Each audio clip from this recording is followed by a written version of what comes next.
I'm making this video for Chris. He recently picked one of these up. It's a bolt spool, but he wasn't quite clear on how to put it together, so here it goes.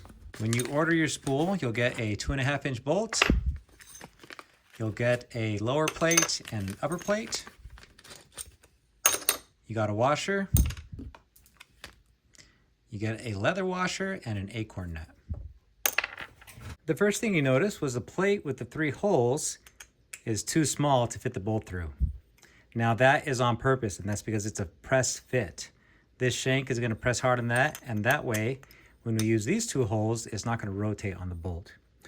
And so in comes the leather washer. This isn't part of the final design, it's for the installation. We'll place that onto a socket, or if you have a vise, you can just use the vise. We'll place this right over the top so we can line up the holes. And then we'll take a hammer and hit the bolt in. There it goes, right? Press fit from here.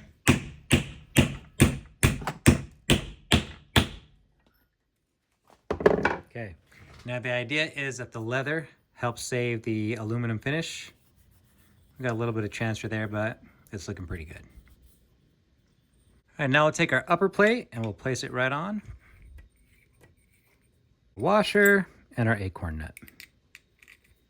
What you want to do is bottom out your acorn nut, and then we will back off until the upper plate contacts that nut.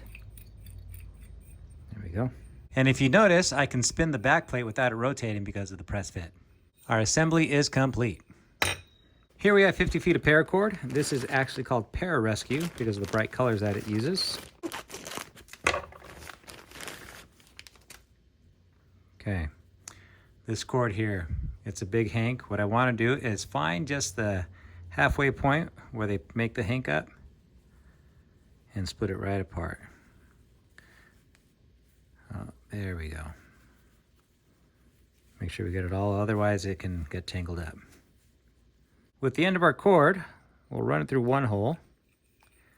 Then we'll bring it back right through the other. Okay, let's pull out that slack. And there we go. This simply holds our cord in place so it doesn't spin around the shaft as we rotate it. We're going to take our acorn nut off.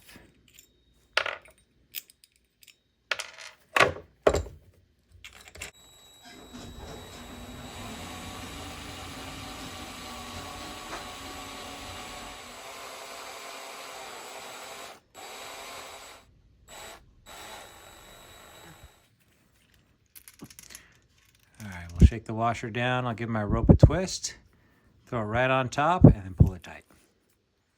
Tighten that up.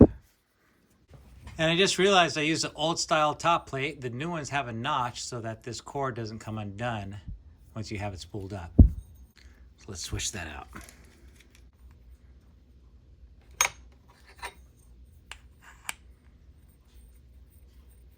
All right, Chris, I hope this helps explain how to put the bolt spool together, leaving you with 50 feet for your paracord.